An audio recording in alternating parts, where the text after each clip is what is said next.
Olá! Seja muito bem-vindo ou bem-vinda a mais um episódio da Vida Secreta dos Outros Casais. Como é que vocês estão? Por aqui, estamos de volta das férias. O podcast também esteve de férias, como vocês certamente saberão, mas está finalmente de volta. Eu disse-vos no último episódio que possivelmente vos traria uma novidade, uma surpresa.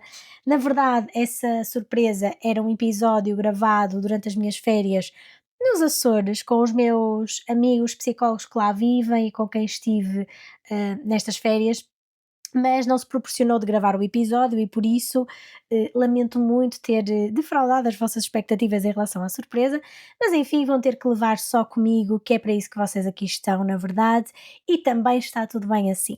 Portanto, não tivemos podcast na semana passada por essa razão, mas cá estamos novamente para falarmos sobre os nossos temas e gravar novo episódio. Em relação às férias, eu estive 10 dias nos Açores, 5 dias na Ilha Terceira e 5 dias em São Jorge, e tenho-vos a dizer que foi incrível. Eu já tinha ido aos Açores, o meu namorado nunca tinha ido e finalmente fui com o meu namorado aos Açores, era algo que eu queria muito fazer com ele. Na verdade, foi a minha quarta vez nos Açores, mas a primeira dele, portanto foi assim um misto de turistar e visitar pontos turísticos, naturalmente, mas também de muito relaxamento, muita tranquilidade, sem horários, sem preocupações, sem pressas para fazer coisas, só mesmo aproveitar a paz, que na verdade já é característica deste arquipélago e que eu associo muito aos Açores. Por isso, olhem, as minhas férias foram maravilhosas. Eu comi muito, eu dancei muito, estive em casa de desconhecidos, imaginem vocês, desconhecidos que nos arrancam da rua e dizem: "Venham beber um fino, venham comer não sei o quê", e olhem, foi mesmo divertido. Provei muita comida nova, dei muitos mergulhos com vista para o pico, enfim, foi perfeito, não podia ter escolhido um melhor destino para as minhas férias. Enfim, contadas as fofocas da semana, como costumamos dizer, vamos ao tema de hoje que vai misturar aqui duas coisas importantes. Na verdade, o episódio especial que eu tinha pensado gravar com os meus amigos psicólogos era sobre ser psicólogo e o que é que ser psicólogo pode representar numa amizade, que desafios ou que benesses é que a amizade poderá retirar do facto de sermos psicólogos, mas ao mesmo tempo também queria misturar aqui esta ideia de que há um dia muito especial que está mesmo aí à porta. Quando vocês me ouvirem, será amanhã, portanto, amanhã é o Dia Nacional do Psicólogo, dia 4 de setembro. Nós celebramos muita coisa, celebramos o Dia do Psicólogo, celebramos o Dia da Saúde Sexual, entre muitas outras coisas. Mas eu hoje queria focar-me um pouco mais sobre o Dia do Psicólogo e porque é que ainda existe muita confusão sobre o que é isto de ser psicólogo, o que é que nós fazemos, como é que nós vivemos as nossas próprias vidas. Eu sinto que há muita curiosidade também sobre como é que o psicólogo navega a vida e que desafios é que encontra ou que benesses também é que encontra na sua vida por ter esta profissão e, portanto, queria falar-vos um bocadinho sobre isto. Em primeiro lugar, começar por falar-vos sobre a imagem que geralmente se tem sobre os psicólogos. Não só a imagem estética ou física daquilo que um psicólogo deve ser, que também existe. Há muito esta ideia de que o psicólogo tem que estar bem vestido, de fato, roupa formal. Geralmente é uma pessoa mais velha, de óculos e cabelo arranjado, ou de óculos e cabelo grisalho, com um olhar muito desconfiado, muito penetrante, ou então com um olhar muito atento a tudo, uma expressão muito fria no rosto, assim uma coisa mesmo à filme, e isto muitas vezes é uma coisa que vejo nos filmes e que já reviro os olhos até ao branco, porque de facto um psicólogo pode ser muito mais do que isto, mas é isto que é retratado como psicólogo em muitos filmes, em muitas séries, em muitas representações, às vezes até nos anúncios televisivos, que é o retrato que se faz desta profissão não sai muito desta ideia pré-concebida da forma como nos devemos vestir e apresentar. E depois, para além desta ideia física pré-concebida sobre a estética, sobre o físico do psicólogo, existe também a ideia de que os psicólogos não têm problemas, que estão sempre calmos, estão sempre serenos, prontos para dar conselhos sábios, em qualquer altura do dia, em qualquer altura da vida. Isto é uma coisa que, espantem-se, pode acontecer muito mais do que aquilo que vocês pensam.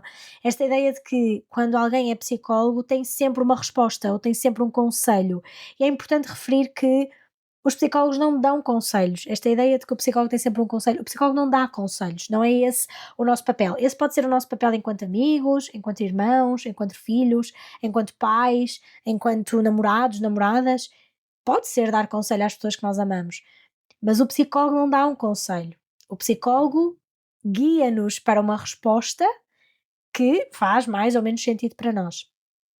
Mas há muito esta ideia que os psicólogos têm sempre uma reflexão sábia sobre todos os temas. E às vezes, ou muitas vezes, aliás, os psicólogos querem só poder dizer as neiradas, sabem? E isto era uma das coisas que eu queria muito trazer quando gravasse este episódio com os meus amigos, porque eu também quero poder estar com os meus amigos e dizer asneiras. Asneiras não no sentido de dizer uma asneira, mas poder dizer bacuradas, sabem? Não sei como dizer isto numa linguagem mais formal. Mas dizer coisas random e se calhar menos politicamente corretas e também estar à vontade na forma como me expresso. Eu também quero poder, sei lá, ver um filme e não estar constantemente a analisar psicologicamente os comportamentos das personagens. Também quero poder ouvir um drama familiar de uma amiga ou de uma pessoa conhecida e não estar a saltar para conclusões emocionais e psicológicas sobre crenças nucleares, padrões de vinculação, estilos de vinculação, a relação que a pessoa tem com os pais. Não, eu também quero poder ouvir um drama familiar e dizer uma piada qualquer sobre isso, ou sei lá, aligeirar o ambiente de uma outra forma, ou só dizer à minha amiga que, isso é uma merda, sabem? O que me leva ao seguinte ponto que é, os psicólogos, antes de serem psicólogos, são pessoas. Eu sou Inês Pessoa há muito mais anos do que eu sou Inês psicóloga.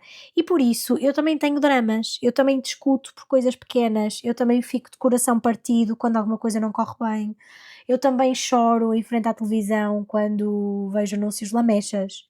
Eu também gosto de fofocas, gosto muito de fofocas. Eu também choro porque discuti com alguém, porque discuti com o meu namorado, porque me chateei com a minha irmã, sei lá.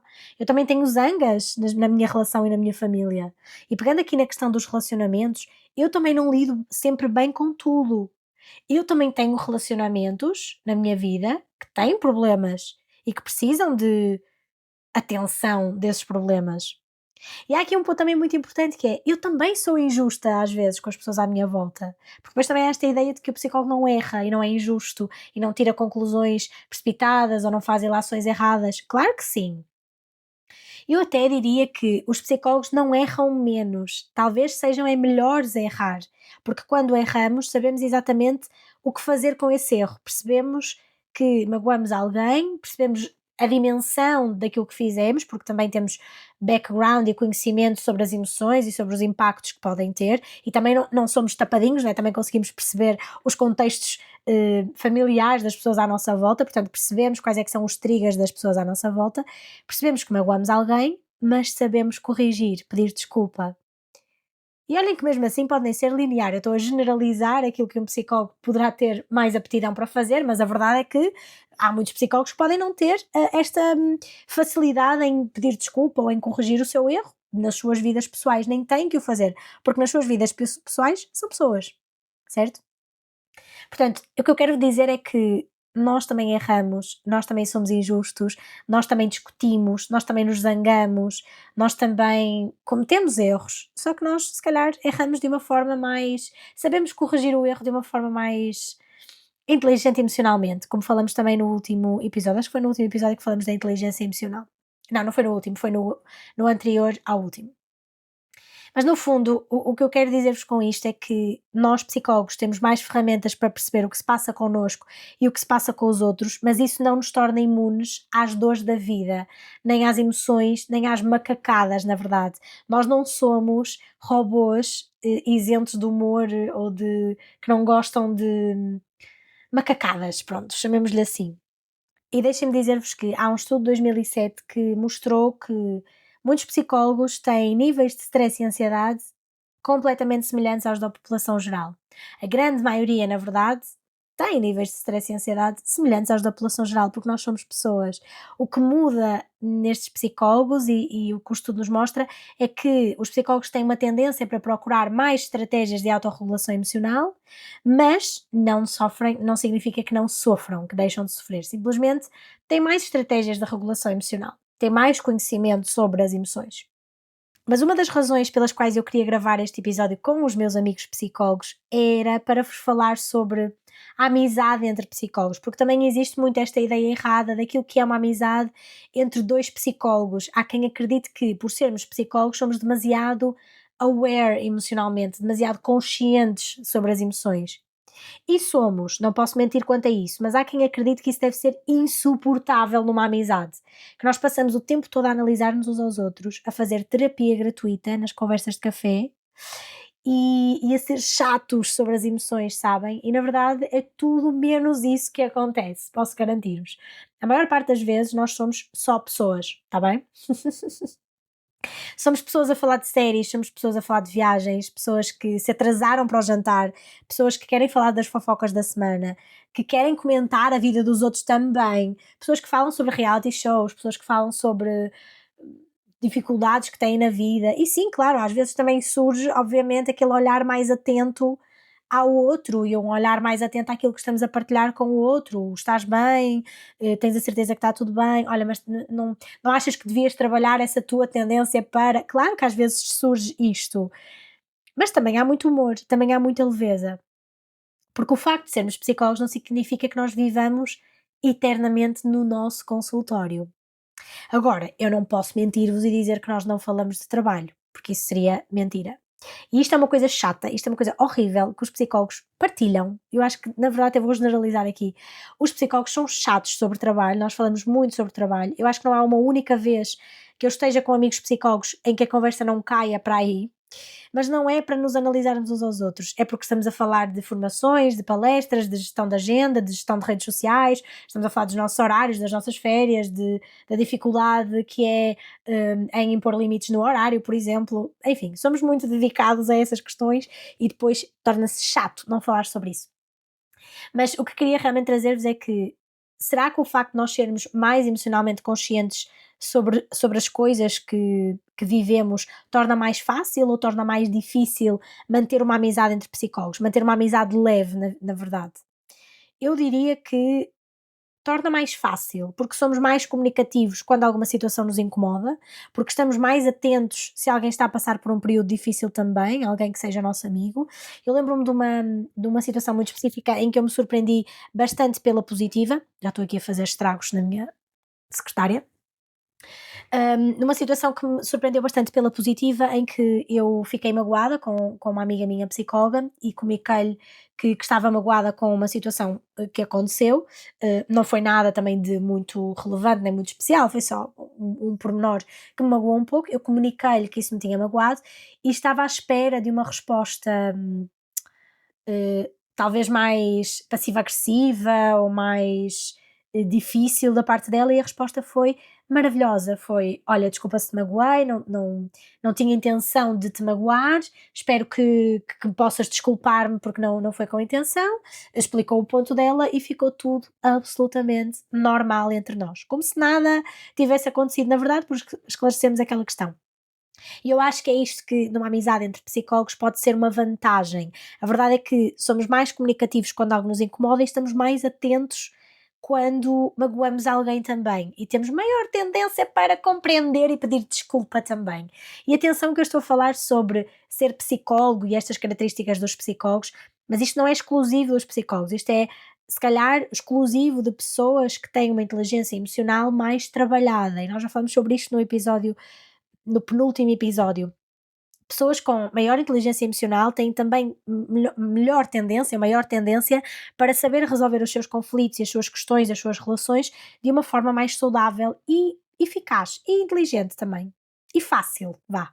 Só vantagens. E a investigação mostra-nos exatamente isto, que a inteligência emocional, pessoas com maior inteligência emocional e com maior consciência emocional, têm também relações de amizade mais próximas e mais estáveis. Ou seja, termos amigos psicólogos pode ser uma vantagem, não porque são psicólogos, mas porque são pessoas com uma maior consciência sobre as emoções. O que não significa que os psicólogos estejam sempre a analisar-nos. Atenção.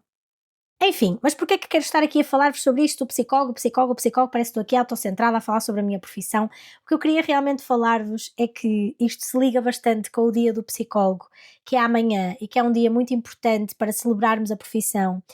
não só celebrar, na verdade, mas também humanizar esta profissão, e eu quero muito que isto fique na vossa cabeça, que é um psicólogo é uma pessoa, um psicólogo pode vestir-se como quiser, pode ter o cabelo como quiser, pode usar expressões casuais se quiser, pode ter um podcast, pode ter tatuagens, pode pintar o cabelo de cor-de-rosa, de azul, de verde, pode sair à noite.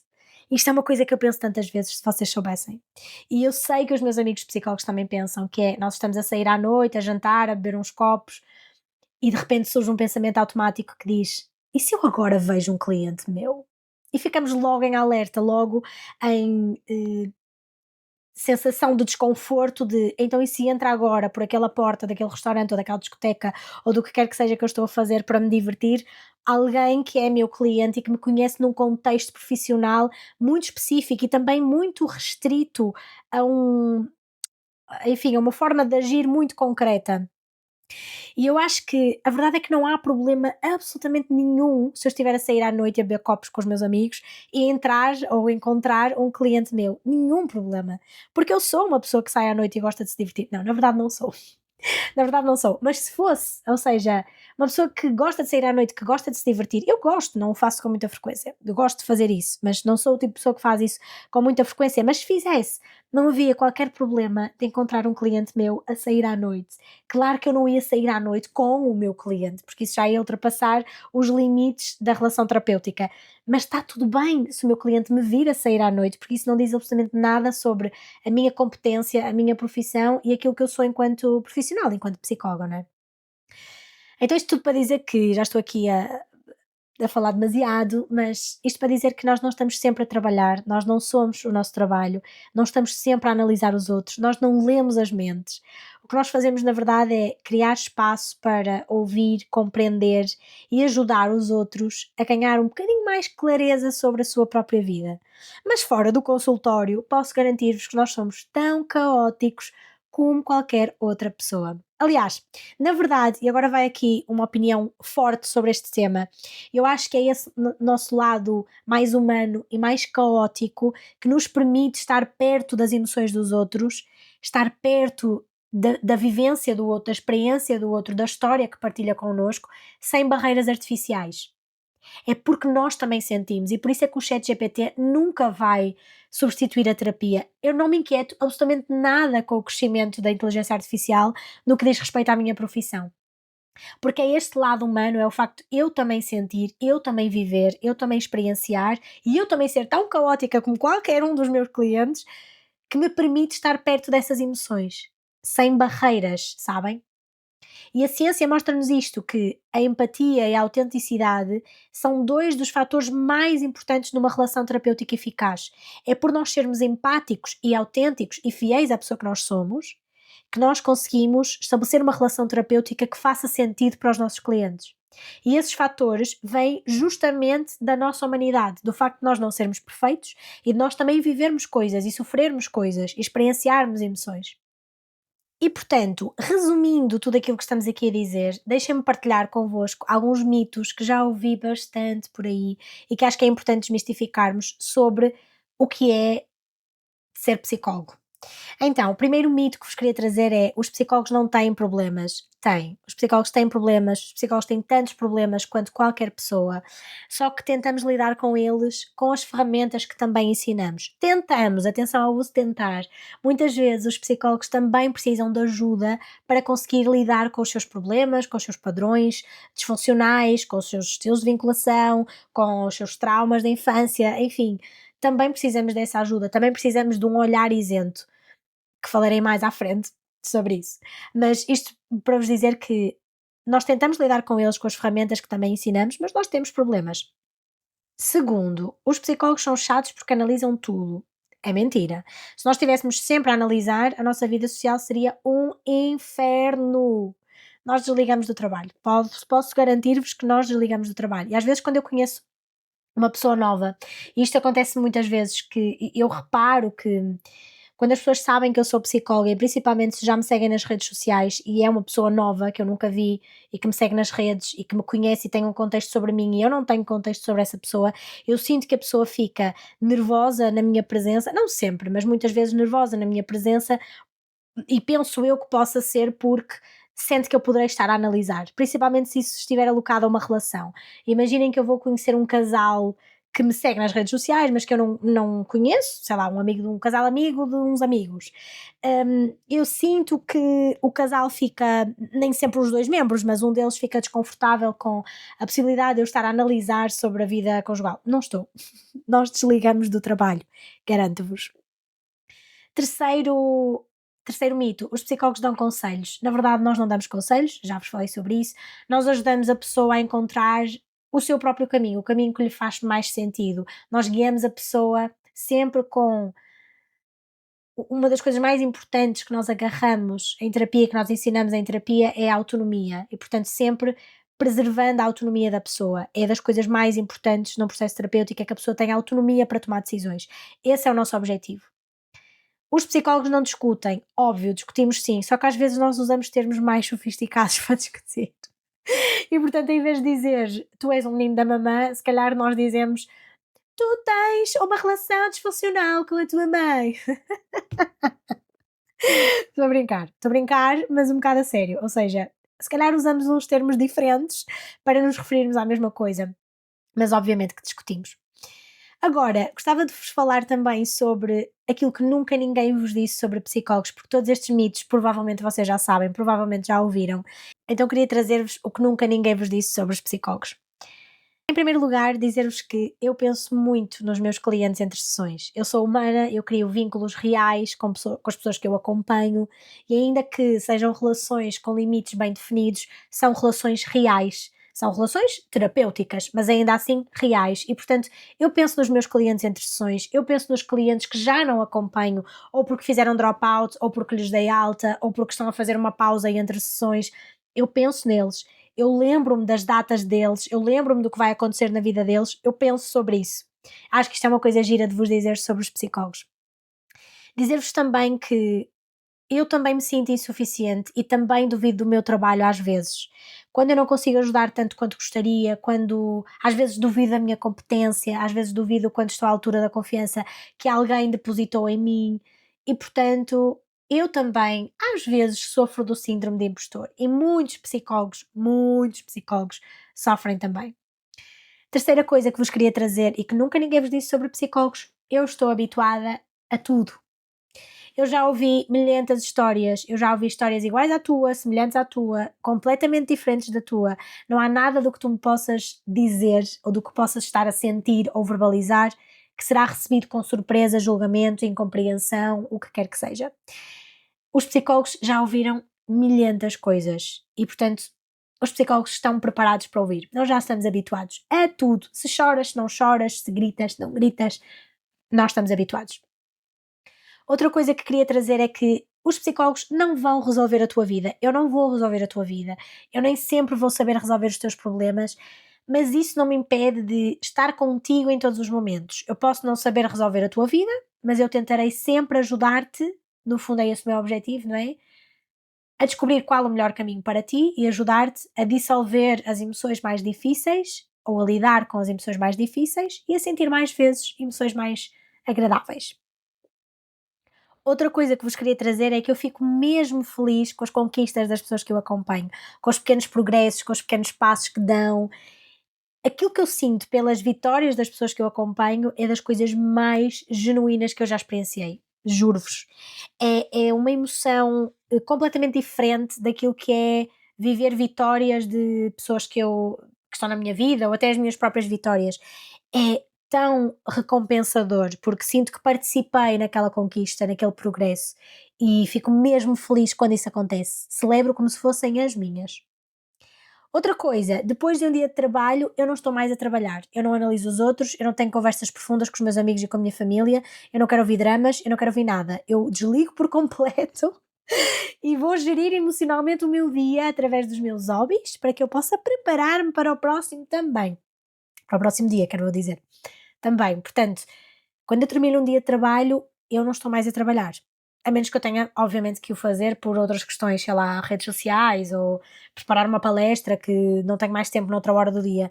Mas quando o meu dia de trabalho termina, geralmente eu termino por volta das 8 da noite, 8 e meia, muitas vezes, eu não estou a trabalhar mais.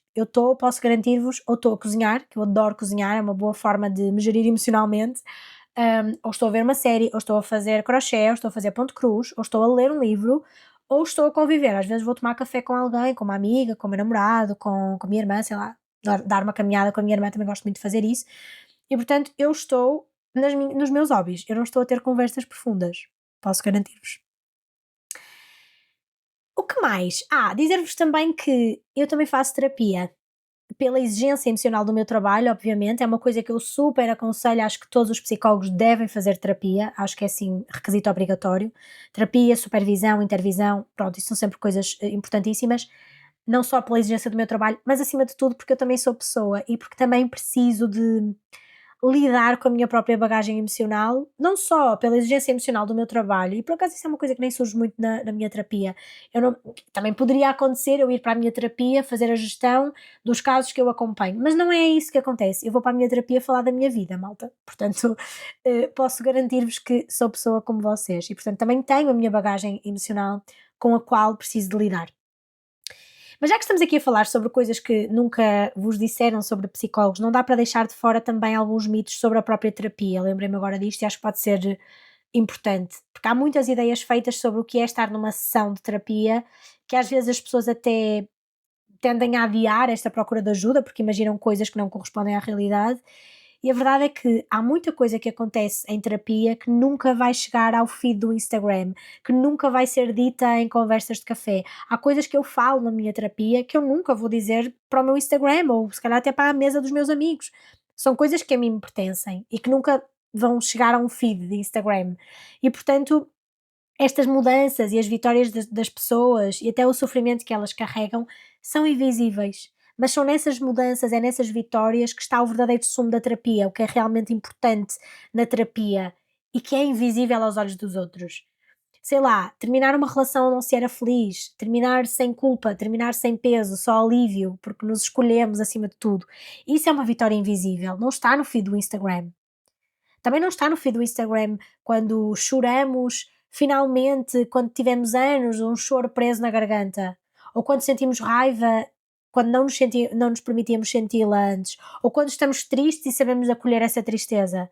Isto não está no feed do Instagram. Também não está no feed do Instagram quando finalmente conseguimos dormir uma noite inteira depois de meses de preocupações e insónias. Não está no feed do Instagram quando conseguimos dizer que não sem culpa e sem remorsos. E deixa-me até trazer-vos mais algumas ideias. A terapia não é só falar do passado também. Muita gente acha que vai passar as sessões de terapia a escavacar a infância, a escarafunchar aquilo que aconteceu no passado. E é claro que, e seria hipócrita se não o dissesse, é claro que o passado pode aparecer e aparece muitas vezes até, e eu escarafuncho o passado, escarafuncho, os meus clientes sabem, eu escarafuncho o passado, mas o meu foco está no presente e no futuro. Aquilo que me importa trabalhar é o que está no presente e no futuro, é o que dói agora e o que vai doer amanhã. A ideia de escarafunchar o passado é entender como é que essas experiências moldaram os meus padrões atuais, como é que aquilo que eu vivi tem impacto naquilo que me faz sofrer no presente, e a ideia obviamente é não ficar presa e preso nessas mesmas experiências. Portanto, a grande maioria das abordagens, não todas as abordagens terapêuticas, mas muitas abordagens terapêuticas, focam-se em estratégias práticas, no aqui e no agora. Ainda que, obviamente, tenhamos que escavacar a infância. Mas isto para dizer que a terapia não é só falar sobre o passado. A terapia também não é sinal de fraqueza.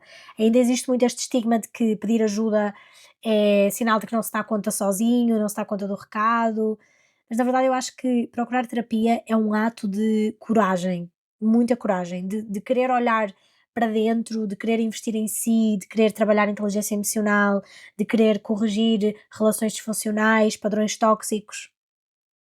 E deixem-me dizer-vos que o estigma em relação à terapia é um dos maiores obstáculos para procurar este tipo de ajuda, mas que quem supera o estigma tem melhorias significativas no seu bem-estar. Tive também uma conversa com um amigo quando estava em São Jorge, ele não é psicólogo, mas, mas andou comigo na tuna de psicologia, portanto, praticamente todos os amigos, não todos, vá, mas muitos amigos que ele tem da faculdade são psicólogos, porque eram os amigos da tuna. E E ele disse-me que fala sobre terapia e sobre querer começar terapia de uma forma muito tranquila e que isso, ou seja, falar sobre isso numa ilha tão pequenina como São Jorge, tão pequenina, estou a falar em termos populacionais e não propriamente em tamanho, mas em termos populacionais, que pode ser difícil muitas vezes, as pessoas não, nem sempre compreendem que a terapia não é sinal de que estamos malucos ou que somos fracos ou que não damos conta da nossa vida sozinhos. Pelo contrário, é sinal de que somos corajosos e que queremos dar conta da nossa vida sozinhos e que já damos conta da nossa vida sozinhos. Não precisamos de esconder que estamos a sofrer ou que temos coisas para trabalhar. Também foi uma boa reflexão saber que existem homens, em primeiro lugar, da ilha, em segundo lugar, que têm estas conversas abertamente com as pessoas à sua volta. Também há muito esta ideia de que se eu começo terapia, eu nunca mais saio da terapia. Isto não é verdade. Há muitas pessoas que têm medo de ficar presas à terapia para sempre. Deixem-me dizer-vos que, na verdade, a terapia pode ter diversas durações, pode ser mais breve, pode ser mais longa, depende obviamente das necessidades de cada um, mas o objetivo da terapia não é que a pessoa fique dependente, não é esse o objetivo.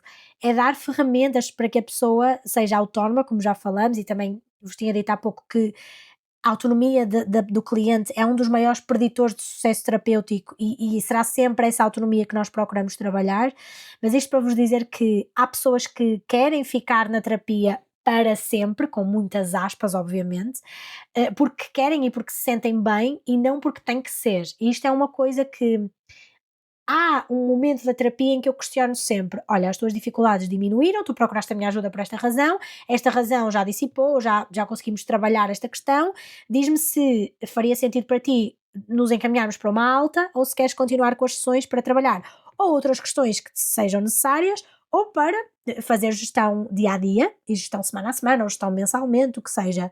E tenho muitas pessoas que escolhem ficar na terapia porque se sentem bem, porque é um momento de autocuidado e porque estão a fazer gestão emocional daquilo que acontece naqueles 15 dias ou naquele mês ou o que quer que seja.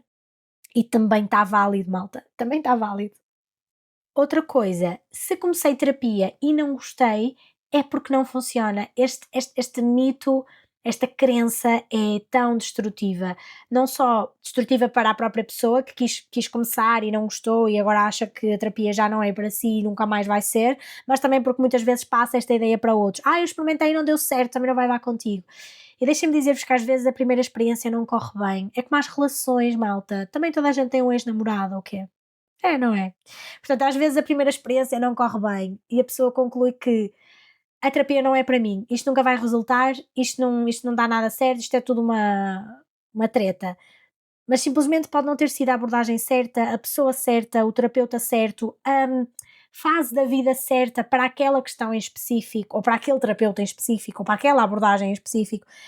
A relação terapêutica é essencial, a forma como o terapeuta, o psicólogo trabalha é muito importante e como em qualquer relação, nem sempre vai haver química à primeira. Toda a gente tem um ex-namorado, como eu estava a dizer há pouco, nem toda a gente, mas muita gente tem um ex-namorado e isso é prova de que nem sempre a primeira experiência corre bem, às vezes nem a segunda, nem a terceira e está tudo bem. Importa que nós consigamos encontrar a pessoa que nos vai ajudar neste processo. Por isso, isto tudo para dizer que, e já me alonguei imenso, já temos aqui um episódio bem compostinho, isto para vos dizer que amanhã é o dia do psicólogo, eu quis homenagear os psicólogos, acho que é mesmo importante desconstruir esta ideia de que os psicólogos são pessoas sem dramas, acreditem, dramas não nos faltam, a diferença é que nós também rimos desses dramas, e queria trazer-vos um episódio para homenagear esta profissão e para também vos trazer alguma informação importante sobre a terapia, também sobre a terapia de casal, tudo aquilo que falamos aqui se aplica obviamente à terapia de casal, nada seria diferente, a única diferença é que são duas pessoas em vez de só uma. E portanto, se estás desse lado a pensar em procurar terapia, mas ainda tens estas ideias todas aqui, estes bichinhos papões todos sobre a terapia, espero que este episódio tenha ajudado a desconstruir. Lembrar-vos que a terapia é um espaço humano, é um espaço seguro, é um espaço com possibilidade de mudança. O psicólogo é um veículo dessa mudança e não vai ser o motorista, é o veículo que vocês usam para andar, tá? Portanto, é isto que tenho para vocês hoje. Quero deixar um abraço especial a todos os meus colegas psicólogos que ouvem este podcast. Se conhecem algum psicólogo que não ouve este podcast, é reencaminhar o episódio, que acho que vai gostar muito. Não se esqueçam que a nossa humanidade, a nossa empatia, a inteligência e consciência emocional é a maior ferramenta de trabalho de um psicólogo e também, enquanto pessoas, é uma das melhores ferramentas que podemos ter nas pessoas que somos e no contacto com os outros, e garanto-vos que as nossas relações vão ser muito mais saudáveis se conseguirmos trabalhar essas questões. Para vocês ouvintes, espero que tenham gostado. Não se esqueçam que me podem enviar as vossas histórias, as vossas questões, confissões, inquietações, coisas acabadas em hoje, o que vocês quiserem, para o link que eu deixo na descrição do podcast e na descrição do episódio, para que eu possa continuar a trazer-vos estas reflexões. No próximo episódio vou trazer-vos a resposta a uma pergunta de um ouvinte ou de uma ouvinte, portanto, se têm questões que me querem colocar, deixem no link, cliquem no link e deixem lá a vossa questão. Deixem também as vossas reflexões sobre este tema nos comentários. Um feliz dia do psicólogo para todos. Obrigada por me ouvirem e beijinhos!